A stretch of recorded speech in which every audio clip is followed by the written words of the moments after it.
I'm excited that Tim and Courtney Schontere are here with us and that we have a chance to talk to them on screen. We'll talk a little bit more about that in just a second. But they have been our missionaries from Northpointe to Papua New Guinea to the Yembi tribe for the last 15 or more years, since 2005, which is really, really cool. And we've developed a close relationship with them. They're back with us often, and it's a treasured friendship and partnership with what God is doing on the other side of the world. So the reason that we're on video today is because a few weeks ago there was an accident. And Tim, if you could just talk about that for a second, that would be great. Yeah, thank you for having us. About 2 months ago, I was blowing the leaves out in the front yard. I fell backwards, hit my head on a piece of cement, rock, and cracked the skull and got a concussion. And I did not realize how many things my brain was doing until all of it just pretty much shut down almost, where I just had to lay down for weeks upon weeks and see God heal over these last 2 months. God's been teaching me to rest and to focus on what I'm called to do, not what I'm capable of doing. So how are you feeling now? I'm feeling much better. I would say about 50% better, and I'm able to talk more. It's normally these kind of things where I'm in conversation that my brain doesn't seem to be able to handle it all.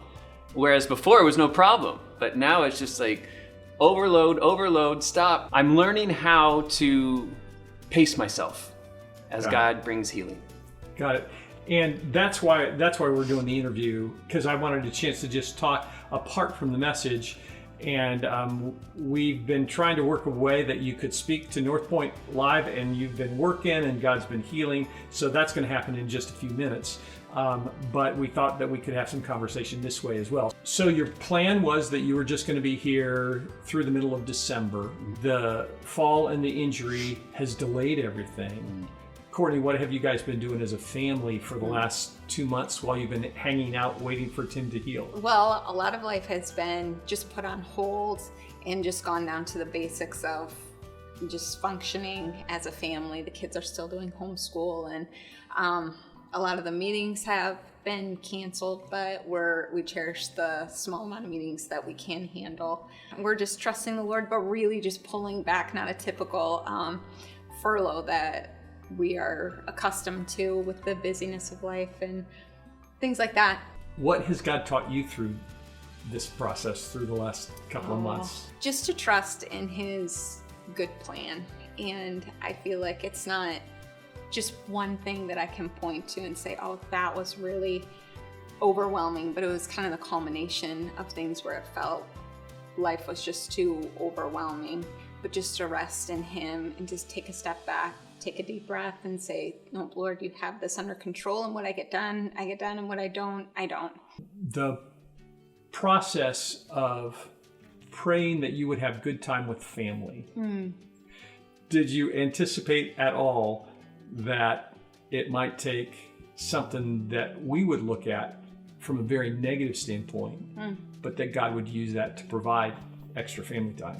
Absolutely. And I think being more intentional and doing things with the kids and not going out and shopping or out to eat, but just actually taking the time to go in the park or just doing physical activity together has been just really special for our family to be able to do that. And the Lord has been gracious in not giving us too much of a bitterly cold winter, that we can enjoy getting outside and things like that. Our in-laws were praying that we'd be able to stay longer.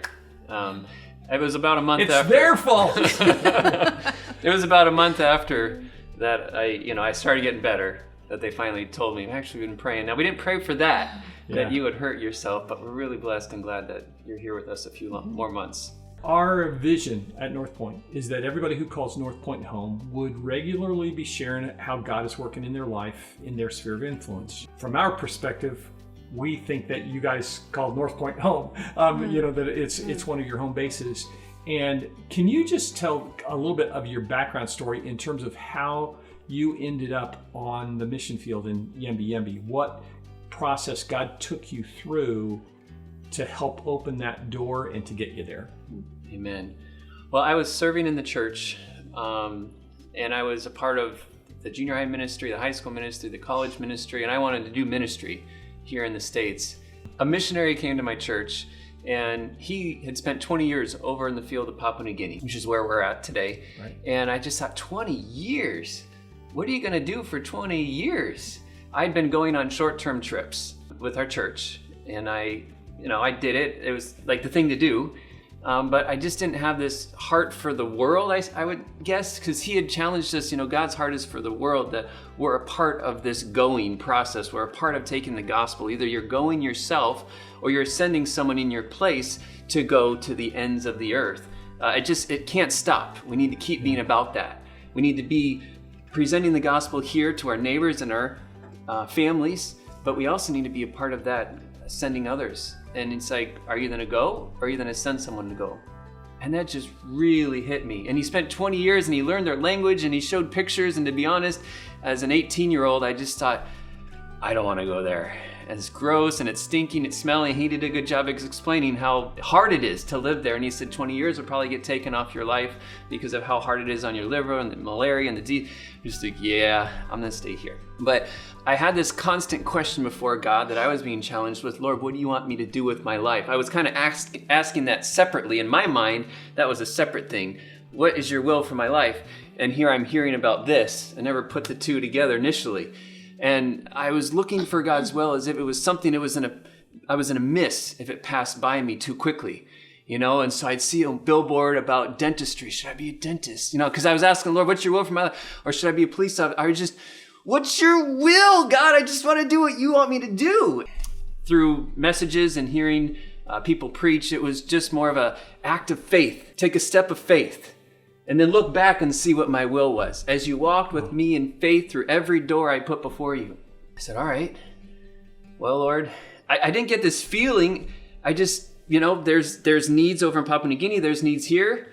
And, one of the things he said, he was 18 when he left. He was young, and he used that passage of Paul where he said beat his body up for Christ. And literally talked about the health problems and their kids almost died. And just the body got a beating. But there was a church left. And the people believe the gospel after 20 years. And it just takes years. You can't just do it really quickly. It takes your life. So I said, okay, Lord, I'm 18. I'm going to take a step of faith. I got on my knees. I said, I'm going to go, if it's your will for me to be a missionary to the people of Papua New Guinea. I'm going to start down that path. I didn't get any emotion. It wasn't like, yay, hurrah, It was just like this almost trembling, like we're just going to take a step. And if you close the doors, we'll stop. Well, that was 20 years ago. And here we are today, steps of faith. And now, 5 years after that, Northpointe took us on and has been supporting us the last 15 years. And now we have a church in Yembi.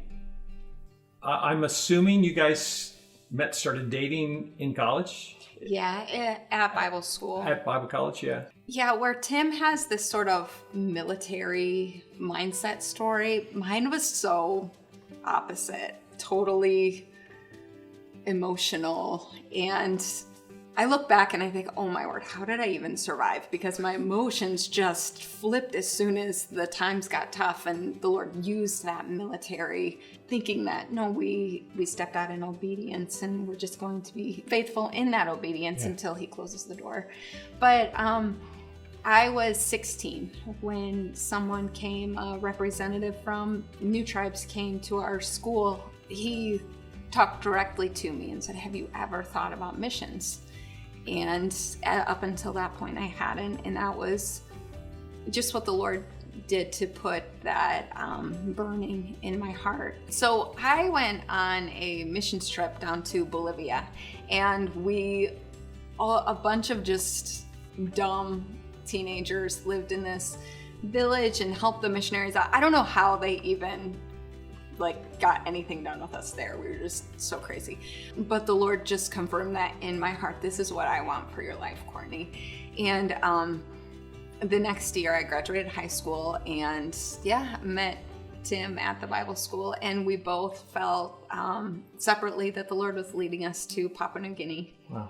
On our first date, I said, what do you think God wants you to do with your life? And she said, I'm thinking about going to the Sepik province of Papua New Guinea. And I said, done. We're married. In my mind, I didn't tell her there. We were at the macaroni grill, treating her right. And I just, in my head, just later said, all right, Lord, I pray that she'd be the one. Wow. just praying, Lord, I pray that you would bring me alongside someone who has the same vision, if that's your will, like the whole walk by faith. And I think 2 months later we got engaged, and 6 months later we got married. I don't always recommend that, but we were with wisdom of godly leaders around, and it worked out, and we grew together through the hard times and the good times. Part of what I think is really cool about your story, in the context of what we're talking about, recognizing what God's doing in our life, is that even though that happened 20 years ago, the reason that you guys came together and the reason that you continued to sense God's leading is because you were talking about how God was working in your life. Just normal, everyday conversation, not a big deal, but just talking about what you were learning and how God was working. That's what we want for everyone, because it doesn't matter if somebody who's with us today or watching online, that they go to Papua New Guinea, or that they go to the uttermost parts of the earth, or that they just stay where they are in their sphere of influence, that they're talking about how God is working in their life. Thank you guys so much for spending time talking with us.